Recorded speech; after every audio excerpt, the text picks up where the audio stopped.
Welcome to Charlotte's Web, Leilani Dowding. Hi, yeah, thanks for having me on. I like your little intro. Did you spot some notable characters on there? I did. Mainly the one at the end, though, so that's good. Yeah, we both went to the digital ID protest just a few weeks ago, didn't we, in London? Yeah, there's another one coming up. Are you going to go to that one? When is it? What is it? 13th of December. It's going to be slightly different this time, I believe, but it's going to... Yes.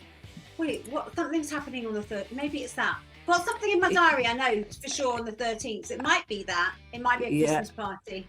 Hey, you can do both, combine the two. Well, you went to the last one anyway. There were quite a number of people. Since I first started speaking to you, we met on Facebook about 2020, didn't we? We used to have daily messages to each other going, oh my God, have you seen this headline? Oh my God. We even got to a point where we thought, they're going to take us away. You know, I know, honestly, I was like, well, right, if I'm in jail and you're in jail, let's try and make sure we're in the same jails together. But that's right. I think after Instagram and Facebook, there was like a time where, like in my comments, I'd see the same people. So I'd be like, because I used to keep although it was public, I'd only friend request or accept requests of people I'd actually known. But I was falling out with all the people that I did actually know. And I was like getting friends with more friendly and interacting more with the people that I didn't know personally, like you, in the comments. And I'm like, right, okay, I'm going to accept all these other friend requests now. And I'm just like, no, I want to have like people around me that are kind of like-minded. So yeah, I think that happens. And then we ended up going to the anti-lockdown and anti-jab protests and anti-mask protests and all of that together. So yeah, I've actually got a clip, Leilani. So yeah, I think we've been to a few separately. I went to one. The first one I went to was in Bradford, and I went to Manchester. And then the first time I went to the London protest was with you and a few others I reckon it was July 2021. But you'd already been to, I think you'd even spoken on stage at one of them, hadn't you? What happened? Kate Shemirani was it Kate? I think Kate Shemirani dragged me up, and I was like, Kate, like I can do things online, and I can talk to an audience. Well, not like a TV audience, or on camera, but doing anything live scares the hell out of me. So I still haven't gone to anyone else's, up on stage for anybody since that day. But I literally went up and I was shaking. I just went, we stand by we stand by the whistleblowers. Something, I can't remember what I said, but I was just like standing by all the people that are like speaking up and saying something and speaking out, and I got a little clap. So I think I was like panicking, having an anxiety attack afterwards. Like, just, I don't know. It goes back to like when I was 18 and I had to do a public speaking thing, and I was just terrified, and it went horribly wrong. And yeah, so I'm always on podcasts and things like this, or I'll do something to camera, but terrifies me. Or speaking live. To be fair, it does me, and I do stumble over my words. You might point that out in the comments one day, I don't know, and I get a bit nervous. And do you know what, I was thinking back to when I was at infant school. So this happened a couple of days ago, and I was thinking, am I still nervous when I'm talking in public? And I remember being the shining star in the school nativity, and that was my role. And I had one line, and it was, I wish I was a shining star just like all the others. And I couldn't remember it, so I couldn't get it out at the time. And I got told off by the teacher. And every time I think, oh, I'm a bit nervous, I'm stumbling over my words, that flashback comes back. I know what you mean. Oh God, now you've reminded me. I did pantomime back in, when I was a page 3 girl. I was meant to be Tiger Lily and Peter Pan, and my job was to throw sweets out, and I had one line to say. I think like the stage newspaper, it was like this big thing for like wannabe actresses or actors or models or stuff, the stage auditions and things. Coming. Yeah, and I couldn't remember it. I just had a complete and utter brain fart. And I can't even blame it on menopause, like I blame everything on menopause. But and so it's a weird thing. Life. Yeah, memories like that, I think they need healing somehow, don't they? So you can move on to the next stage. So yeah, just going back to the London protest that we went to, I remember being stood next to you when you had this interview with some station, and I've got a clip of it because I watched it back and I thought, everything you're saying there is exactly what, you know, we're all still campaigning against today. And you said earlier, anti-lockdown protests, anti-vaccine, blah, blah. But actually, it was mainly anti-tyranny, wasn't it? Really? Yeah. So, and for freedom, it was like, actually, really, it was like a freedom march. We want to be free to kind of make our choices. It was like, I suppose, I always say I'm never going to go to anti this. So it was really like a pro freedom, pro like being able to choose medical interventions kind of thing. that's the one. Let's have a look. To rally for freedom, so freedom of personal choice, and then personal freedom to be able to, you know, stop these restrictions, stop mandatory masks, stop coercing and manipulating people who don't want the vaccine to have the vaccine, and to stop lockdowns from ever happening again, really, because, you know, a lot of people say that this is going to be the end. But I think now the government have got used to locking us down when they want. It could be the way forward in the future.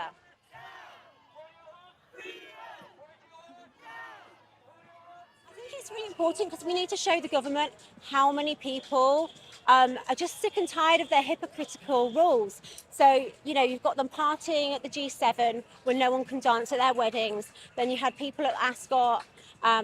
You've got the VIPs allowed in for the football matches without having to quarantine, where us peasants and plebs, you know, have to quarantine. And then, you know, you can't go and watch your kid at sports day, but you can have 60,000 people at Wembley. And then finally, this whole nonsense with Matt Hancock when he's telling people that they can't hug their family, but he's off, you know, doing whatever with somebody else's family. So, you know, I think it's just important to just say we've had enough. And we're just not going to comply with this nonsense anymore. So how do you feel looking back at that? Do you know what? It's crazy because it's so easy to forget a few things. Like, I forgot about, you know, how they had that Wembley match and how the VIPs could come in, but we had to lock down. And, you know, I forgot about, I hate Matt Hancock. I hate him. But I forgot, you know, that whole thing where he got caught on the cameras, like, you know, having the affair when we couldn't, well, we weren't supposed to be seeing our family. I mean, obviously you and I did whatever the hell we wanted and we always will.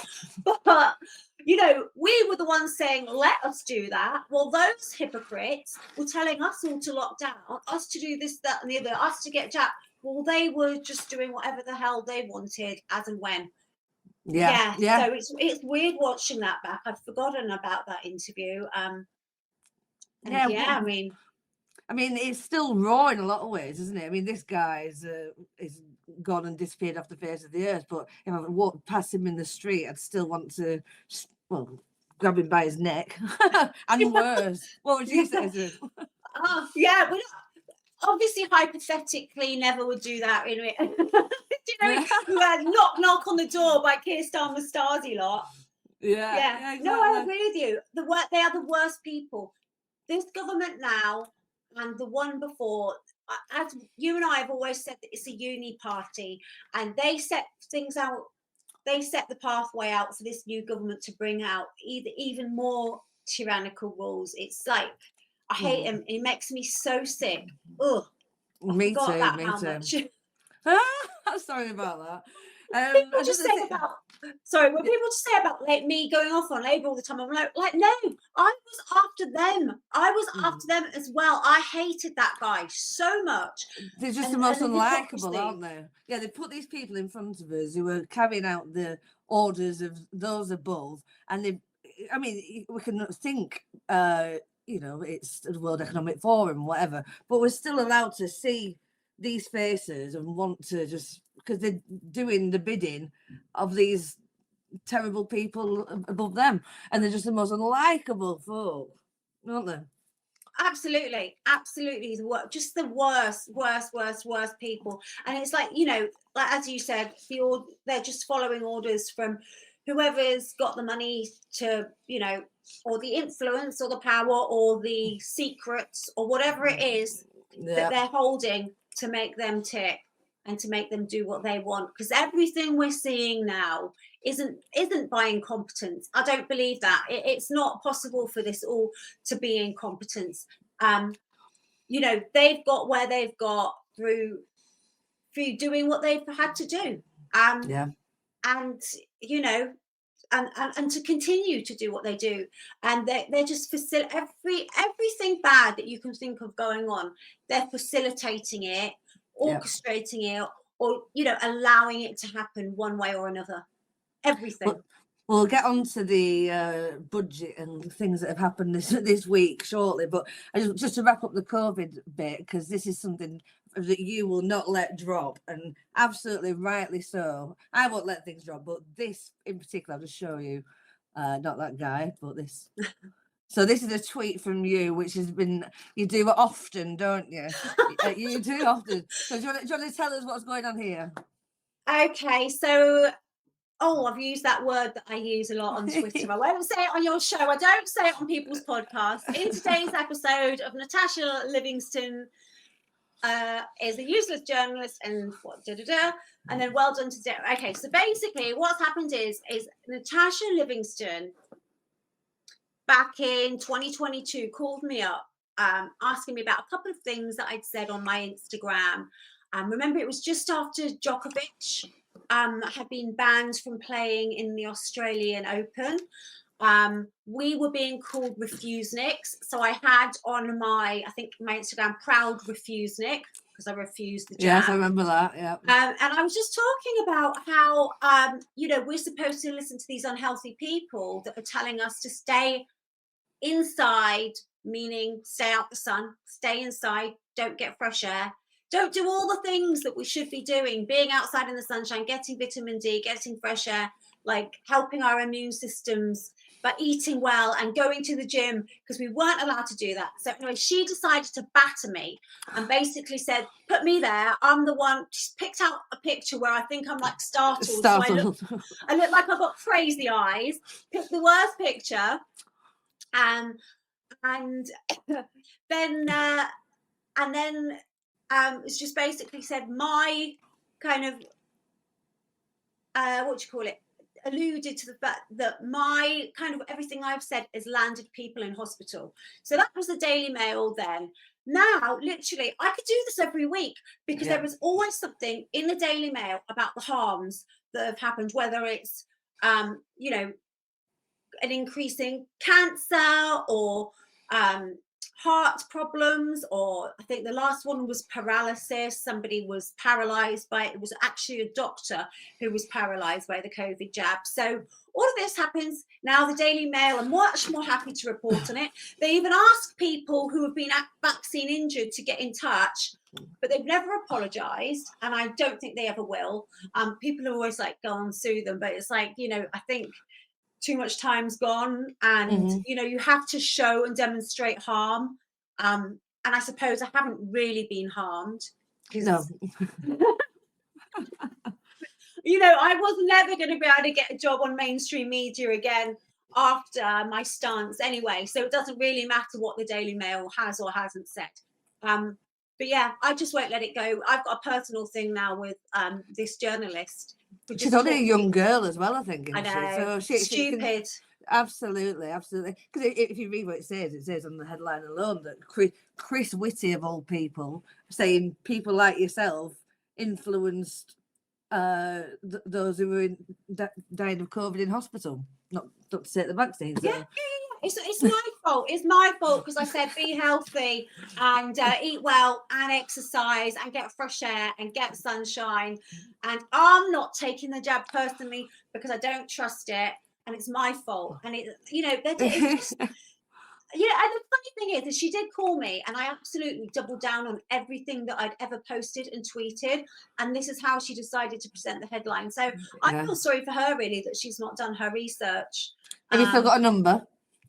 No, God, no. I've probably got an email somewhere. I don't know. I don't want to be done for some malicious communication, so I'll stick to tweets. Yeah, brilliant. No, maybe we'll run into her one day. Yeah.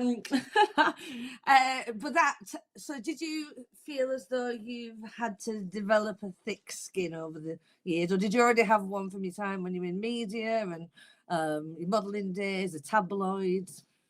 You know, I think I've always had a thick skin. I don't know. I'm just from that age where there was banter. You know, people always make fun of me because I dated a couple of footballers and stuff, but footballers had a lot of banter. That was one of the things that attracted me to them. There was just, I guess, there was banter between the teams, and I think that happens within sports teams. Just guys have banter, and then that would come out. And I think, yeah, I just love the joking around and the banter, and it kind of makes you fast and a little bit mouthy because any joke that they swoop your way, you have to get back and answer it quick. So it makes you quick. And yeah, then modelling came, and you get rejected so often. And obviously, beauty's in the eye of the beholder. So I'd be attractive to some people, completely unattractive to others, and you know, so I'd get like a load of crap that way, or for the fact that, you know, the path I'd chosen and I was doing page 3, or I'd get shit for that. I'd get shit because I was engaged to a footballer. I got shit for everything, basically. I've done so. It's like, hold on a minute. It gets to a point where you're like, I can't live my life trying to please everybody. I'm never going to please everybody. So it's time I live my life for myself. And I also think that when you can be yourself, you attract the right kind of people. You don't, because if I was putting on a front and pretending, then I'd attract those people that agree with my fake kind of persona. And then you have to put that on. And I think that's not a good way to live. I think being a genuine person, you know, people are going to either like me or dislike me. And I end up attracting the people that are kind of on the same page, like you and like all the other friends. I bet you have met some fake people over the years, haven't you? Oh yeah, for sure. I mean, I can't remember because I just, you know, you kind of see it and you're like, oh, that person's just like not for me.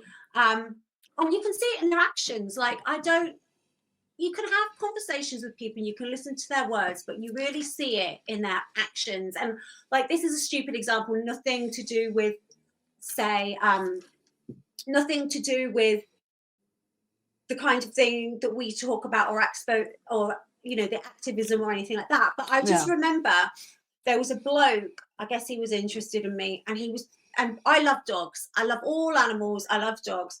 And he would always just say, like, oh yeah, I love dogs as well. Comes to my house and he's like, can you put your dogs in another room? Oh no. You like dogs? Well, just maybe for now, because, you know, it's my first. And I thought, you know what? No. And then if I was a fake person, or I was going to entertain that nonsense, then I'd be then I wouldn't be true to myself about who oh, well, yeah, it's okay, I'll put my dogs in the room. No, I was like, no, they're here. And it's basically take it or leave it. And then my fiance now, he was he wasn't like, oh yeah, like I love animals and this, that, and the other. But second date, when he met my dogs, as I said goodbye, he gave all of my dogs a little kiss on the face, goodbye on their foreheads, and then he knew their names. Bye Milo, bye Dog, bye Nami. So either he was very cunning or he was just a good person, and I totally fell for it. So I'm an action sort of person, and just, I think you've got to just be genuine and true to yourself. Absolutely. I'm going to play a clip of some thing where these people may not have been genuine and true to themselves. We could talk about it in a sec. I'm sorry to bring that up. Oh, I was like, oh, name drop, pick that up off the floor. Yeah, so that's when you just moved back from the USA, wasn't it? Yeah, I was Billy's from up Manchester way, and we were looking at houses in Cheshire. His brother lived in Cheshire at the time. And so, yeah, I got asked if I do that show. And I was like, I love the Housewives of Beverly Hills. So I thought, yeah, let's do it. Oh my God, that was a trip. That was crazy. I'd end up going home I'd go to my sister's and drive down the M6, like crying, because it had been a nightmare with production. And I was like, just like fighting. And I realized I was not necessarily with the women, but I was fighting with a production team and speaking to them. I was so angry at them. And I had to check myself and be like, this is not how I want to speak to people. I'm clearly not doing something. I'm clearly doing something that I shouldn't be doing for me to feel. Yeah, it was a mad time. Yeah, but did they put you in situations where you had to lie, essentially, or? So again, I was always very much myself, and I think Yeah. that you get into trouble if you kind of are disingenuous on those things. So there was a lot of falling out with the other women because I was very different to them, and I thought, look, I'm going to do this show. My fiance's like a rock star. Weird saying that, but he's a music writer. He's a big music writer. He's still touring. I'll show them how we live, and we live a very we live quite a simple.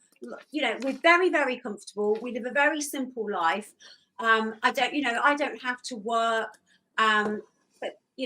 But there's things that I do. Yeah. And I thought I'll show. But it was all really about materialism. It was really, really about materialism. And they were like, Leilani, I think you need to put a bit more makeup on, or this, that, and the other, and wear some different. And then one of the girls was like, oh, you always wear the same stuff. But I was like, you know what? I don't really want to show off my entire wardrobe on, because it makes you a target for things. And yeah, so, but then there were things like, I once had to apologize to somebody. Well, I didn't have to. I wasn't going to apologize. We were in another country. Did they ask you to? Did they ask you to apologize? Well, yeah. They were like, so it was about 1:00. We were in a nightclub in another country. Yeah. The production team said, can you go and apologize to one of the other women? And I said, no, I can't. I won't, actually. I won't apologize because I'm not sorry. So how can I possibly apologize? It won't be real. And they went, Leilani, it's 1:00. If you don't apologize, the women are going to have to stay here. The production team are going to have to stay here. The cameramen, the lighting, everyone's going to have to stay here. The runners are going to have to stay here until you apologize. So I was getting angrier and angrier. And I was like, this is what I mean when I was speaking to people, how I don't want to speak to them. Started throwing my toys out the pram, like, effing this, I haven't got to this effing age. Having to apologize to people, I will not be made to. And they were like, no, you're going to have to stay here. You need to apologize. We cannot have things where people, are bad to. And I'm like, it's not my effing problem. And you know what I get? Like, you've seen it on Twitter, and I'm not going to do it here on your show. But I was looking at myself thinking, I don't want to speak to people like this. I'm getting really angry. So anyway, I walk over, and I'm so angry. Have you ever been angry where you want to cry? Yes. You're just like so frustrated. So I walk over, and I've got tears in my eyes. And it's not because I'm sad or upset or because I want to apologize. I'm so fuming. And she says something, and I think I just rolled my eyes so big. I couldn't help it. Like, my face cannot lie. And she just went, oh my God, you're rolling your eyes at me, stormed off. And then there was nothing like production could do, because I kind of was keeping up my end of the bargain. I mean, I would probably have done the most lamest, weakest, obviously not sorry I could have done. So to show, it sounds like they're the same you had the same production team as the Jeremy Kyle show you used to have. Yeah, there's some stories backstage, but go on. But I'll tell you what, there was one thing that they said, which I've always taken on with me through this COVID thing, which is we like to split the audience. And so what that means is, say me and one of the women with completely opposite sides of a debate.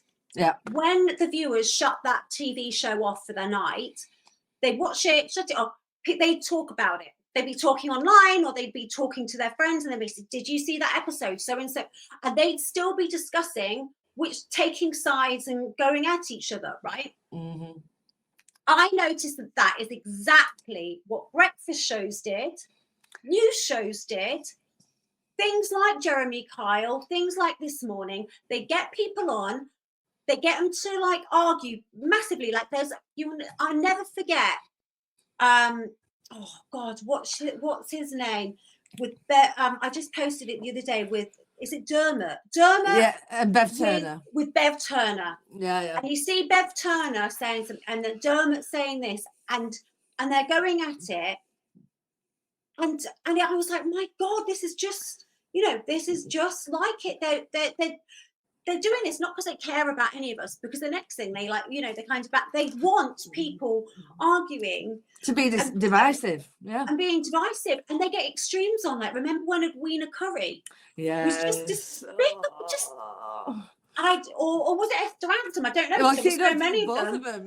all Pulling the most Carol extreme, horrible opinions on, because they wanted that divide, and then they wanted people talking about it after, and that's kind of how it works. And that's one of the biggest things that stuck in my mind from that show. And I do think, I'm always grateful for everything, and although I only did one season and I refused to go back, I am actually forever grateful that I was able to do it, because I got that insight. And then obviously I had a platform then for when COVID did happen, that I was able to speak up, and I had a bit more. I was back in England, and I guess I was a little bit more relevant, because then they would be like, oh, the housewife of Cheshire, Leilani Dowding, says fat people are making lockdowns longer. I remember that. Do you remember that one?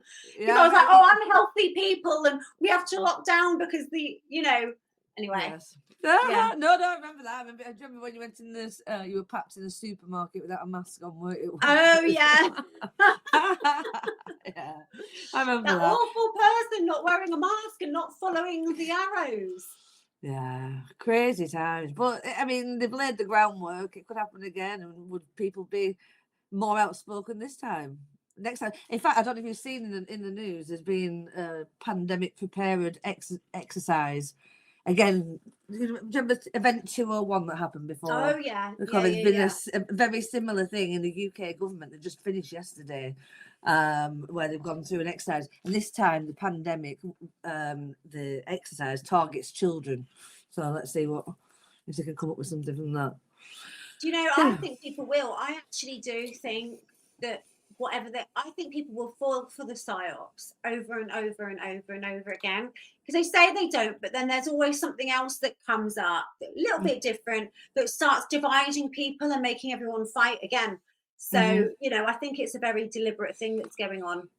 It really is. It really is.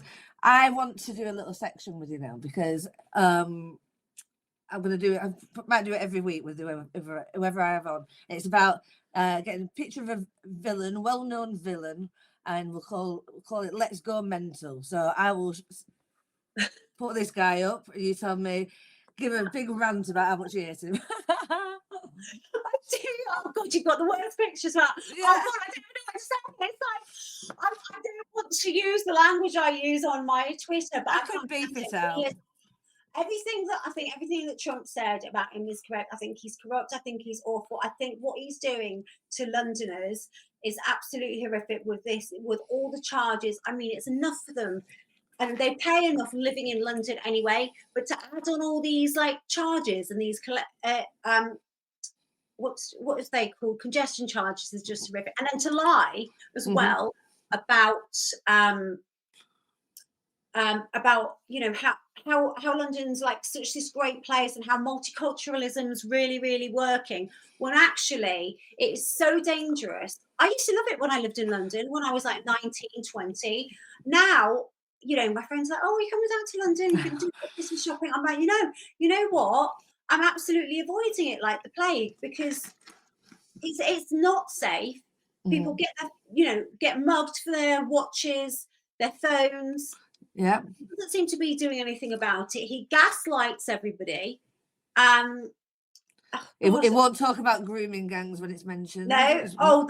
That video where he played the fool, and what do you mean? What do you mean about grooming?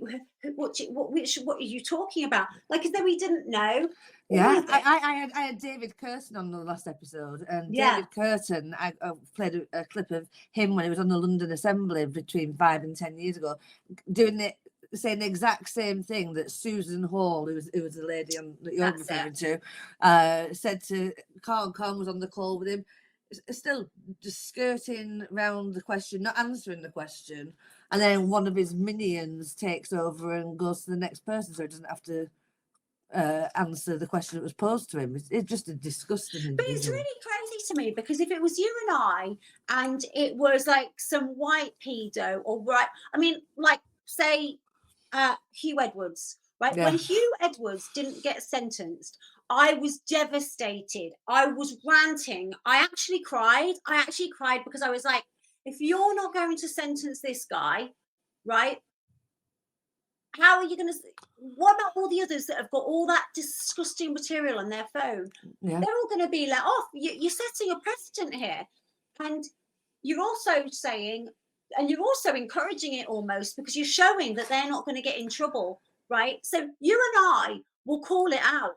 But this guy, if it's grooming gangs, what? Because it's somebody maybe of his religion or ethnicity, you're not going to call it out. Like, how do you do that? You should call everything out across the board. But this guy doesn't. And honestly, and the crime and the stabbings and the muggings. I mean, how he got a knighthood is just beyond me. It's beyond me. Well, it's. I mean, look at Tony Blair. He got given one of the highest Knight Commander of the Garter, which is a real accolade, way above being a sir. And look at all his crimes. So it kind of does make sense. It's, doesn't it? You know, that's kind of rhetorical. I can't believe it. I actually can believe it. It's all the same stuff, isn't it? It really is. It is. Are you ready for your next person?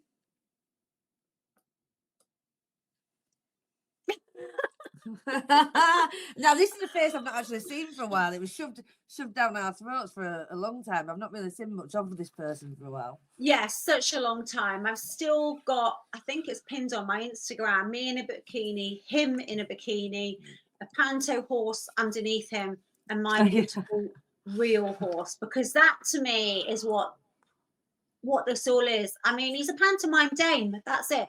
You know, he's a pantomime dame. And the fact that this guy was shoved in our faces, I'm so glad to see that he's really not being talked about. And this is what I think has to happen. I think people like this really need to not be talked about, because the more we talk about him, the more popular it gets. So we'll move on to the next one. That is so true. And people are sick of the whole facade of him and his ilk, aren't they? Yeah. But you know what's really scary? Oh God, okay. You know what's really scary? Yeah. Speaking of, go back to what's really scary. Go on. No, what's really scary is what Labour are proposing, and where Streeting's been really pushing it. The fact that they're now going to do puberty blocker experiments on children. So, it won't be it won't be our kids, but kids from England will be able to get puberty blockers, and as an experiment, they're going to be sterilised, because that's actually what puberty blockers do. You're going to be sterilising children. If those are not demonic monsters in the government doing that, I don't know what are, because that is the worst. Like, leave children out of it. I don't care what a grown adult does or says, as long as I don't have to, go along with it. And I won't go along with this dude here. But, just leave children out of it. Leave children out of it. Wait till they're old enough, later on in life. I won't go to play this clip, but it kind of links in, because there's been another story this week in the press about men being in women's sports. Yeah. And you've had a lot to say about that over the years, rightly so, as have I. But I found this video from when you were working at Iconic and you went on the street and you were asking people what they think. So I'm just going to play it, just because it's a few years ago now and lots happened. So just interested to see what kind of views you got.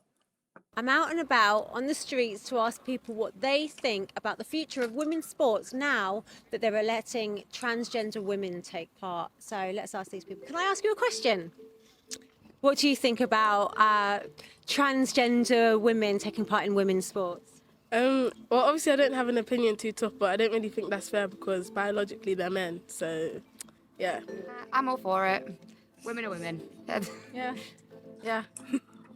I think it's good that women's sports getting more publicity and things. If it increases eyes on the sport, whatever, that's good. But I don't know. I think it's going to be a bit tough for women. Maybe it should be a separate sport. Maybe transgender should be given a separate thing, because I think males that undergo the transformation, as it were, I think are more physically gifted than women. Oh, that's a difficult one. I don't think it's fair. Obviously, men are stronger than women, so yeah, no, I don't think it's fair.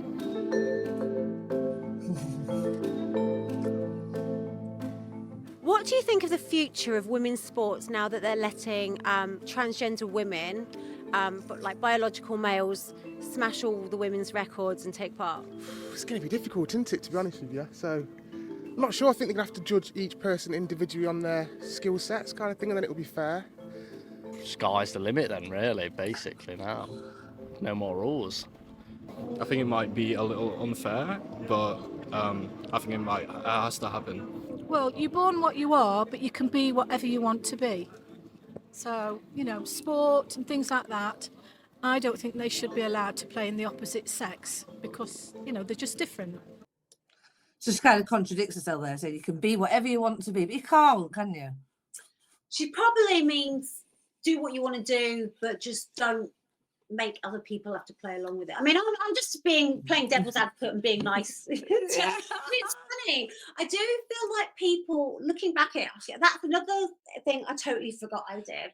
But looking back at it, you can see people were a little bit nervous about kind of saying, listen, it's not right and it's not fair. And you know that deep down, a lot of them think this is just completely unfair, but they're, it's not the PC thing to say. And this is what I said. This is where it's so important to be truthful and be honest in your words and your feelings, and don't kind of play along, because otherwise we're enabling it all. Don't be something you're not. Yeah. Essentially, yeah. Yeah, we are. We're appeasing it. We're appeasing it. It trickles down into workplaces, schools. My God, what's going on in schools at the minute with all that? Exactly. Little girls pretending the cats, and the teachers going along with it. It's just no, it's nuts. It is. Let's go to this guy. Oh, I hate him. I hate him so much. I can't even look at the picture. I don't even want to look at the picture. I'm sorry. Well, it's so funny. I do actually follow him on Twitter, so I can be the first one to comment on one of his posts. And you've seen my posts about him, and I will not repeat them here. It's not safe for podcast. I am probably his number one troll. Or maybe I aim to be. And I'm not a bot, I'm a real person. But he's horrific. He's absolutely horrific. I didn't think I could hate somebody more than Matt Hancock. But actually, he came along and I knew, and everything about him, from his voice, from the way he presents things, from his demeanor, and then obviously his policies. I just think he's a vile, despicable person. And the way he's treated British people and hardworking British men and people like Lucy Connolly, and, the words he said and called them far right. Yeah. And he said the worst things about people. All the meanwhile protecting people that shouldn't be here. Like, he's a vile, disgusting, he's destroying the country. Intentionally. Agree. He's a massive liar. Everything he says is a lie. Complete and utter liar. I mean, if anything comes out his mouth, you can guarantee it's going to change, like, down the road. I mean, just when he was with Trump, and Trump was like, yeah, we've deported all these illegals, and he was like, oh yes, we've sent, so proudly, he said it so proudly with conviction, we've sent somebody back already on our 1 in, 1 out deal. Yeah, one person. It's embarrassing. Yeah. And he manipulates things as well. It's twice he said it. Once with Trump. I didn't know, twice with Trump, but he said we've got a very proud history of free speech, and but you've done this. He's saying this. It just drives me insane. But that's it. That's the lawyer in him.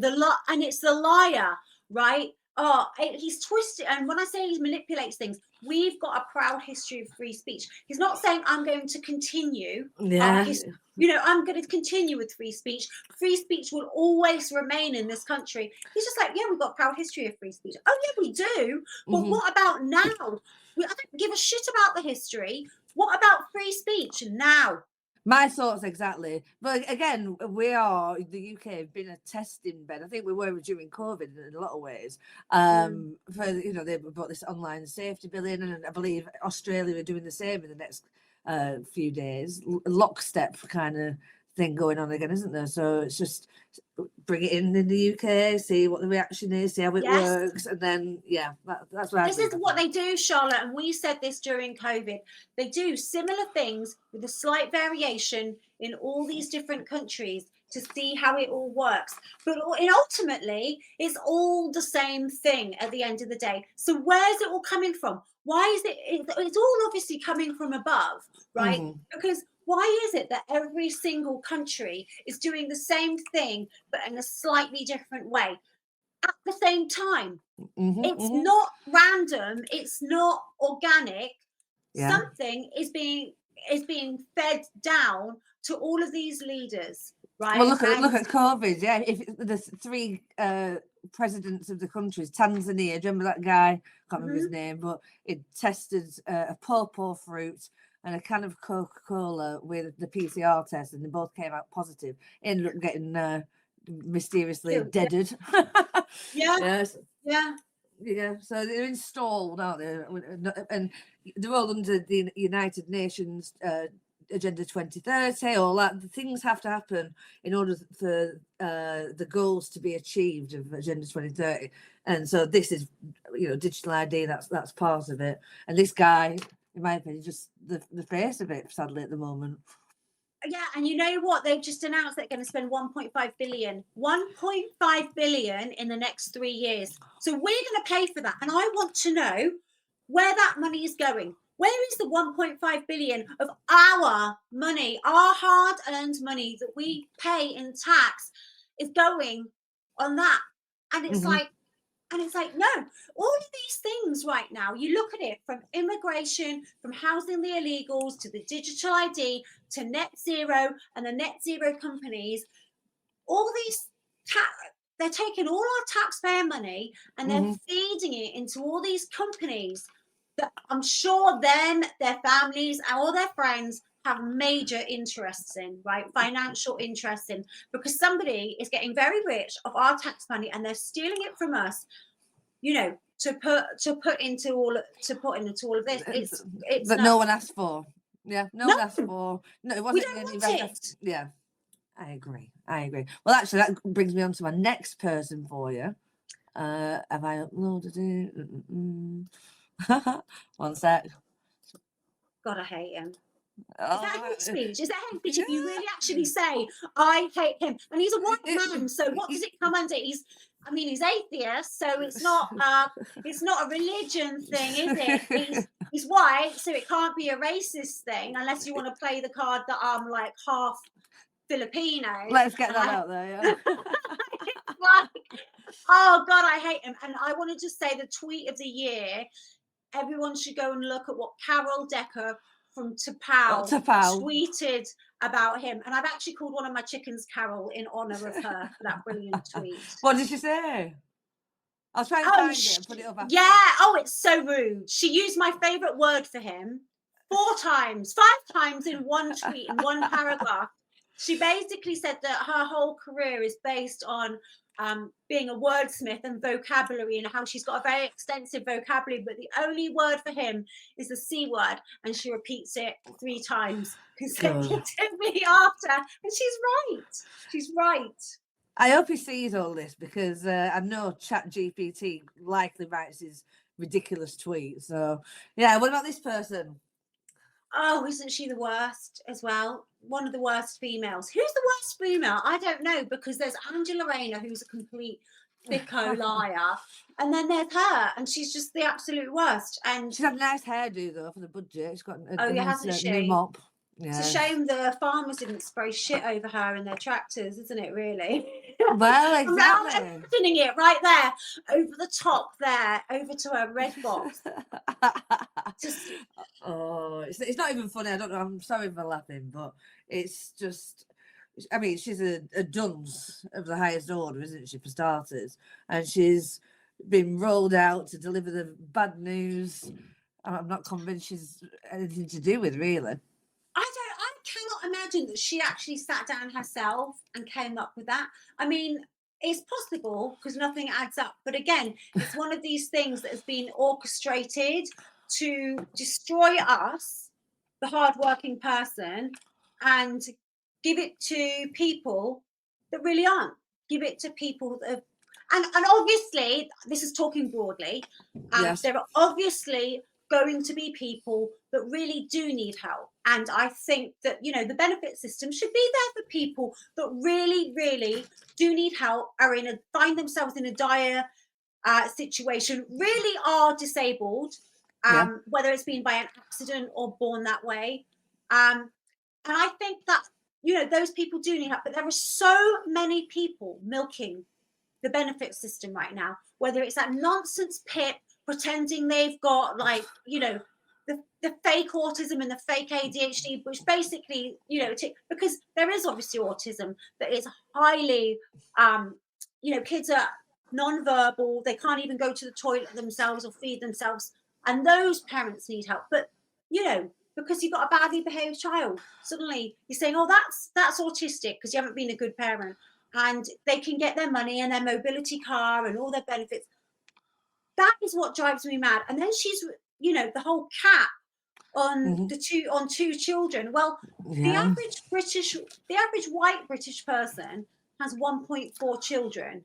So who's having, you know, the 5, the 4, the 5, the 6 kids? Apparently there's 18,000. So 18,000 people with 6 children that are now going to get another 14,000 a year in benefits. 14,000 pounds in extra benefits. And who are those people? I want to see kind of, you know, I want to see the breakdown of who those people are, because I'm guaranteeing you it's not the average white woman that has 1.4 children.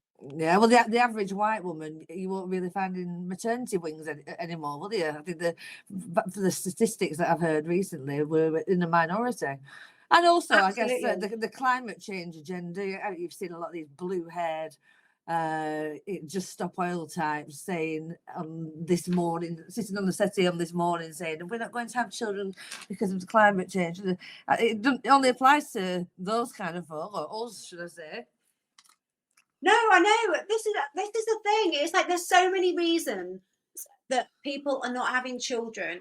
And, you know, sometimes it's because they're just responsible and they can't afford to have children, right?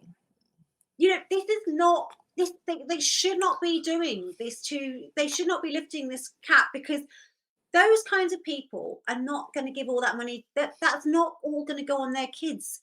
It's going to go on, you know, on other things. They should, you know, if you can't afford to look after your children, don't have 5, 6, 4 children. You know, it's not rocket science. No, I know, absolutely. Why crazy. should we have to pay for everybody else's? It's like, it's crazy to me. And we're basically paying for our replacement, because it's just not, you know, it's not white British women that are having all these children. It's just not. And that's just a fact.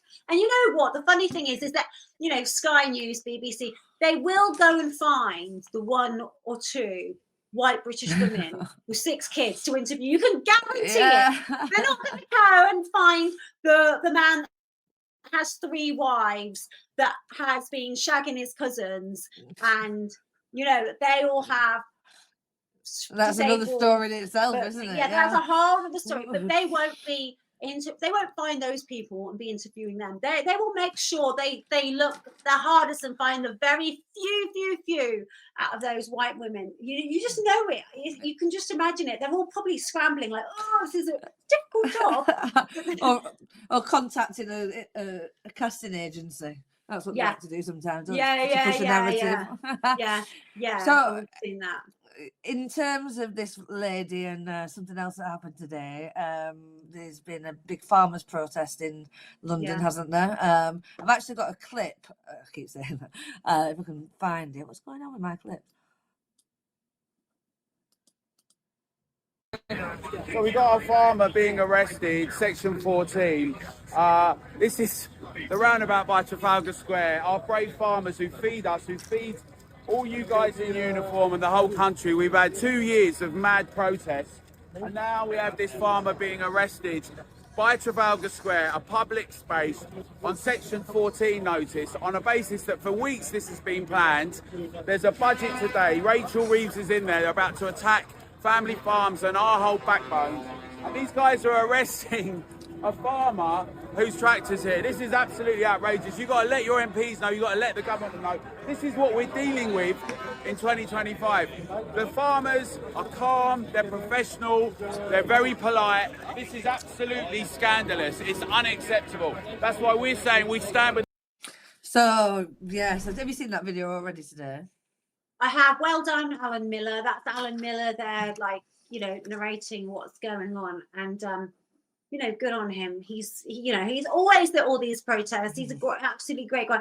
And what's happened is horrific. So these protests have been planned for a long time, like a couple of months. And all of a sudden, the Met Police said, no, you're not allowed to protest because of this reason. It's going to be disruptive. Now, you're telling me the farmers are going to be disrupted when we've seen a lot of violent protests over the last few years that have just got completely and utterly out of hand. Anyway, the farmers went, and you know what? Good on them, because it shouldn't be for a government to turn around and say when you can and you can't protest. Like, what's, you know, why should a government or what? You know, you protest because you want to protest. You shouldn't have to ask permission to protest. Otherwise, what's the point? So good on these guys for going. They were oh, there's my stock farm hat. I almost was wear it, but I didn't. And then oh, I lost my train of thought. So Sorry. looking at my boobs, I think. Yeah, I didn't realise it was that big. I just put it on there. And then so these farmers then have got, I think, maybe three have got arrested. But I will say that Nigel Farage has stepped up, and I know I've been a bit critical of Nigel for being a bit weak a couple of times, but Nigel Farage has stepped up and said that Reform will, I think, pay or help give them legal advice and legal support. So I think that's really wonderful that Reform and Nigel have done that, because, you know, the farmers need our help. This guy, he's probably got a load of cows that need milking tomorrow, or, you know, something. I don't know what the arable farmers are doing this time of year, planting or sowing seeds or trying to unfreeze something or other, or, you know, crack the ice on all their livestock's water buckets or whatever it is that they'll be doing. You know, he shouldn't be in jail. He shouldn't. Can you imagine being held and arrested and taken down to a jail because you're out protesting? A disgusting tax. And by the way, there's so many people that go, oh, what farmers should pay tax. This is a business, right?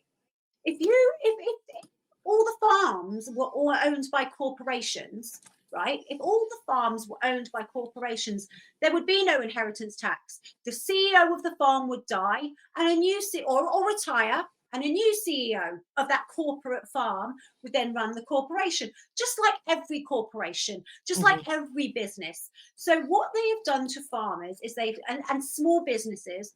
So if you own a little brewery, if you own a print, you have a little printing press, or anything that is a business, you now have to pay inheritance tax to leave that business to your child or your offspring or whoever, or your sister or your brother or whoever. You know, you have to now pay inheritance tax on that business.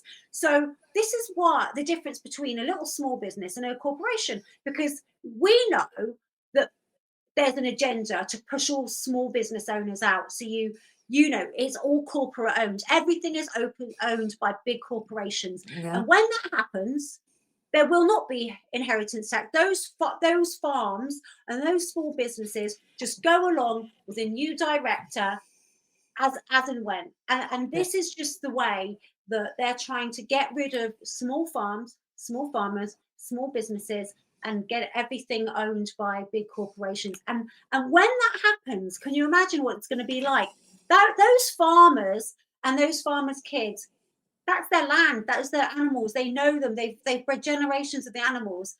A corporation doesn't care about any of that. You know, a corporation doesn't care about handing it down to its children. The corporation just cares about the money, and that's it, and the profit. And they get all these workers in that don't care about the animals, don't care about the land, don't care about spraying the land with toxic chemicals, because it's not their land.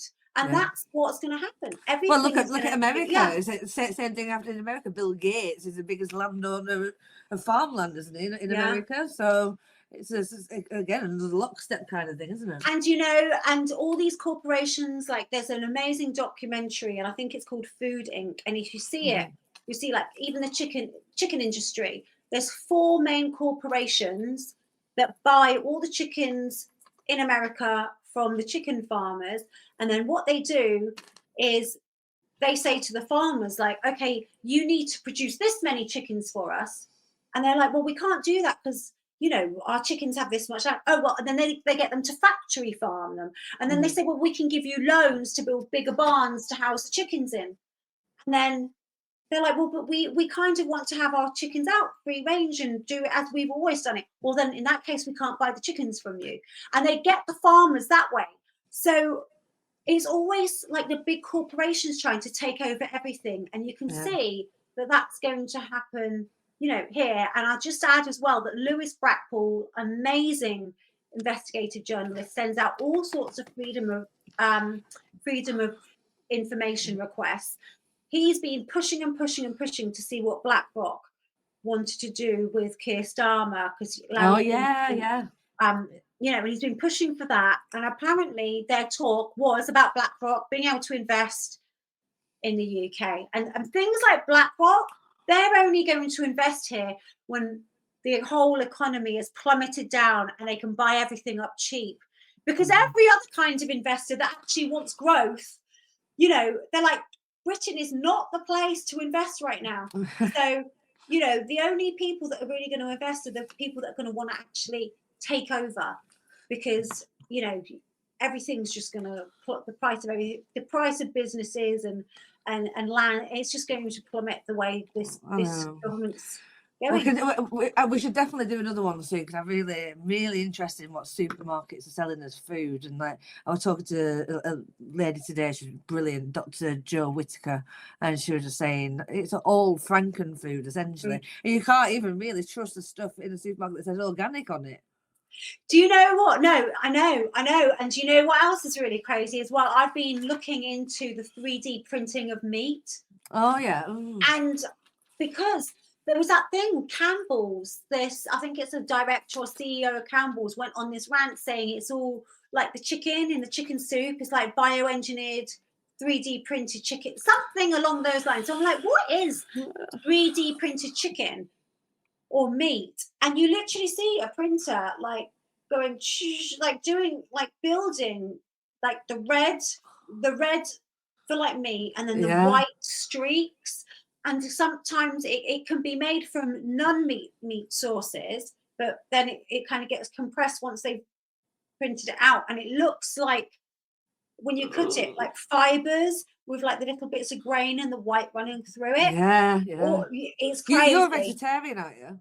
Yeah. I haven't eaten animals in years, but what I will say is, for people that do, it's like I have sheep on my field, like where I keep, I have horses and I have chickens as pets, and I have sheep on the field that, I lend it to a farmer, and the farmer does kill the sheep for lamb in a non-halal butchers, because I've made sure that non-halal slaughterhouse, because I've made sure that none of the sheep will go to a halal slaughterhouse.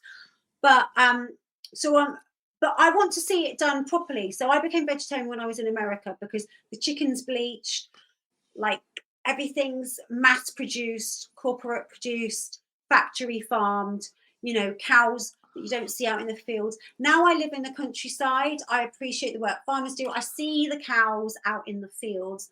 The sheep are great, because there's a lot of weeds grow, and instead of having to use a weed killer to kill the weeds for the grass to grow, the sheep go on there and the sheep eat the weeds. They eat chickweed, they eat all the weeds, and then the grass all grows through. So the sheep are wonderful. They're like the natural weed The killers. circle of life. I know. So then I get to produce like amazing organic hay for my horses, and there's no sprays and there's no pesticide. It's just everything's nice. So I'm all about that. If you're going to raise animals for food, do it in that kind of way. And like I said, he's a small farmer, and I support them because I just do not want to see the corporate takeover of farms. I just think it's going to be bad for our health and really bad for the animal welfare as well. And 3D printed meat is disgusting. It's like lab. It can be that lab grown, whatever it is. And people I'd don't rather know. eat meat than lab grown muscle tissue. It's disgusting. Bloody hell! Oh, you made me feel sick. Oh my god! When you Google 3D lab printed meat, it's so disgusting. Do you reckon people are eating it unknowingly as well? I think so, because I think they put it in. I think they put it in like things like soups, or when you buy ready meals. And I realised, because my mum and dad have been up with me, and they're actually really sweet, and they've gone out to the supermarket and they've kind of bought me this food, and I'm like, no, I don't want any of that. And I'm trying to be nice. I'm like, don't buy me anything that's kind of pre-prepared. I like to make everything fresh. And I realise that's what I do a lot, is I actually seem to buy actual raw ingredients for stuff, and I'm not a good cook. I can kind of put things together. I've seen disgusting videos, even sandwiches that are pre-packed and things like that. I've seen some. Must have been a documentary, just how disgusting that process is as well. The basic I've seen it on. Yeah, I think I've seen it on sandwiches too. So it's just like, you know what? You get your bread, even get it pre-sliced, and make your own bloody sandwich. You know. Absolutely. Even bread though, if you have to know what you're getting bread wise, because my mum a few months ago, I remember saying, Charlotte, look at the ingredients in this loaf of bread. It was a bog standard supermarket, and about 15 different ingredients, way above yeast and all the rest of it. Like what? And now they're adding that fake chemically derived niacin to flour as well. I've been reading that. Dr. Claire Craig Path, I think, she was really quite outspoken over COVID. She mentioned it. I was like, and we haven't mentioned Bovar, whatever you say. Oh God, yeah. No, that's for next time, Leilani, because we're 1 hour and nearly 3 minutes in. But we've got 2 minutes for some questions that people have asked. Yeah, of course. Actually, I only said an hour because I panic that I won't have enough to talk about, and but I forget that I like ramble off on tangents. No, because like the farmers thing, you've been to the protest. I think I'm going to say this at the beginning. Since we met in 2020, they've been protests for geoengineering, farming, 15-minute cities. I don't know if you've been on any of them, but the list goes on, doesn't it? Oh, I know. I'm like, what's going on? Am I turned into like some full-time protester? But you know what? I get so angry about things, and people say that protests don't always change things, but I feel like they do. And I feel like even if you go there, and for your own personal well-being, if you go there, you see how many people are on the same page as you. Yeah. It does something, and so I do kind of go down to things that I feel are really important causes. That London one that we went to together, I've been to many since, so I felt so euphoric. I felt like I'd taken 5 ecstasy tablets. It was absolutely. Which was that the lockdown one? The lockdown one. Yeah. I know. Wasn't it that to me? So many people was such a good feeling. I felt really great coming away from those. Honestly, I felt like for days, I was just like, this is amazing. I've seen so many people now that feel the same way as me. I'm not completely crazy. I still got my foil hat on, but I am not completely crazy. There's so many more people like me. And it was wonderful. It was euphoric is the word. Yeah. Yeah. And next time we can maybe talk about fractures in the so-called freedom movement and what. Oh, yeah, because that's really going on. And that's like, it's very frustrating. It is. So, Sandy Beach, I've met Sandy Beach. He's a very funny man. Ask her how many tons of manure would it take to fill the Houses of Parliament. Oh, yeah, I'm sure like my horses in a year could come close to it. No, I think it would take a lot, because I tell you that stuff really packs down, and it doesn't take long. A bit of rain comes and your muck heap like halves in size. It's quite remarkable. Lots, and I think the farmers should give it a go, like the French farmers. But that said, I don't want to see anyone jailed, or I'm not inciting any kind of. But it's not violent. It's a smelly protest. She's only joking, everyone. Friend of the show, Graham Kemp. Does Leilani despair at how fragmented the movement has become, and how do you deal with accusations of being controlled opposition? I do. I absolutely despair. I think a lot of people despair at, because there's always something, isn't there? There's always something to divide you up. You think you found this group of people, and then people are like, oh, but you know what I think, and I said this earlier today on my Twitter, is that we shouldn't have to caveat things as well. Like, people aren't always going to agree on every single thing. I think that's going to be really, really hard to find. And I don't think people should really fall out over these things or start attacking each other publicly, which we've seen a lot recently. You know, you don't agree with something somebody says, it's like full on attacks from like different sides. And you kind of think, oh, you know, I didn't have you down as doing that. Like, maybe we should listen to another opinion. Maybe, you know, let's not attack each other, because really we all have a common goal. So I hate to see that. I hate to see, you know, kind of public attacks. And I hate when people, and I've done it in the past, I will never do it again. They go, well, love them or hate them. Or I don't always agree with them, but and it's like, but you don't have to say that, because we don't all have to agree all the time on absolutely everything. So we don't have to caveat everything with that as like a little protection mechanism, because we don't want to get attacked by somebody else. That's got to stop. That's really got to stop. We should just be able to say, listen to this thing that this person said, not, I don't always agree, because suddenly you agree with this thing and then you didn't agree with something they said last week. So you have to put that little caveat in. That's got to stop. Yeah. Or that person's fallen out with that one, therefore I can't speak to that one because, yeah. Right. All of that. And then dealing with accusations of being controlled opposition. I mean, God, you've had to deal with that as well, Charlotte. You know, some of the same people generally, yeah.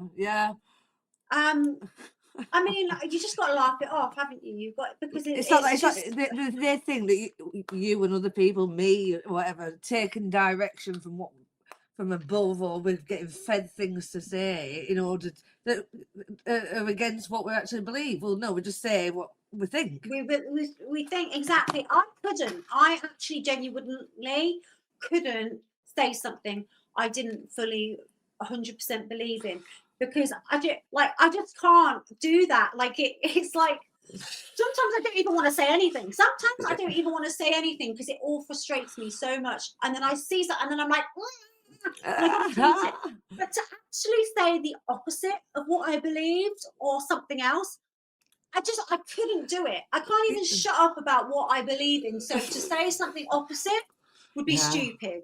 It's just crazy, and the amount of people you know. I mean, you get found. I don't even know how it works. I know people. I've worked with people who get called all sorts, and I'm there day in, day out with them. They're just normal people, you know. One person says one thing, and it sticks, and then gets spread around. And I will say, if you get, I do feel like if you get called crazy, if you get called a conspiracy theorist, if you get called controlled opposition, or if they manage to cancel you, you are a lot safer than if you don't get any of that, because then they just try and come and kill you. That's what I think. You know, like, for example, Charlie Kirk, they couldn't really control him. When I say they, it's like whoever was trying to, they couldn't, you know, shut him up. They couldn't cancel him. What happens? He gets killed. Yeah. So you know, and there's other people that have been very successfully been cancelled, very successfully being called crazy, like David Icke being called crazy for I don't know how long. And actually, I think that's probably saved his life, because if everybody at that time completely and utterly they might have thought, right, we need to take this guy out. But because they thought he was crazy, and because they convinced other people to think he was crazy, it probably saved him. Because his name became like a meme, like, you know, called batshit crazy, or David Icke, flat earth, whatever. It's all lumped into that, conspiracy theorist, and because they convinced people that he was like completely, so it was fine. Or if they managed to cancel you, or you know, then that might be fine. But otherwise, I think if you become that powerful against whoever's controlling the narrative, they will take you out. They will take you out for sure. Yeah, make a martyr of you almost as well. Yeah. All right, last question, and I'll put that picture up that startled you earlier, because this person, Damon Albarn. Oh, hang on, I've lost it. Hang on. Damon Albarn. Where did she buy her hat? I want one. So that is on leilunacollection.com.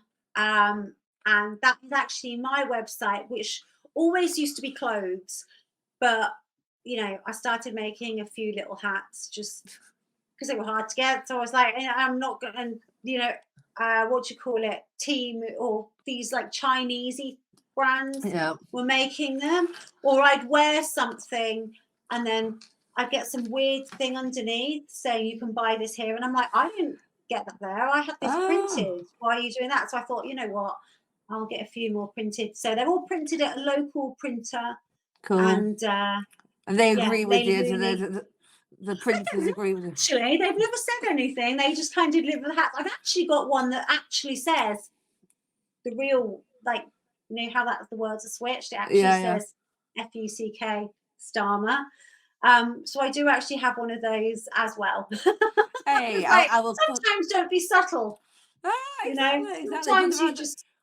Yeah, I dabbled in a bit of t-shirt printing a couple of years ago, and there are loads of websites that have community guidelines now, and I used to get an email that this is violated our policy of hate speech and blah blah blah. So you're lucky that you've managed to get a good Well, you know what, that's really funny, because the platform I sell them on, I was worried that if I actually put the proper worded one on, it could get taken down. So I actually post it on the side, and it's just called the rude one. So you can't actually see a picture of it. So the only way, you might have seen a picture on Twitter, but you won't see a picture of what it actually says. If you had one saying fuck Nigel Farage, I'm sure you could get away with it. It's just you know they'd let you do that. You know they'd probably like boost it in the algorithms and stuff. Yeah, exactly. It'll be like top search on like Google. So but not really top search. They just boost it out there so people buy it. Exactly. The gates, the gates. So Leilani, been a pleasure. Will you come back to Charlotte's Web next time? Absolutely. Thank you very much for having me on. That's all right. Yeah, loads we could have covered. I'm going to finish with a video now. I'll cut this bit out actually, because if you don't like the video, then I'll change it with something else later. Because I was doing my research. Right, enjoy doing deep dives on my guests.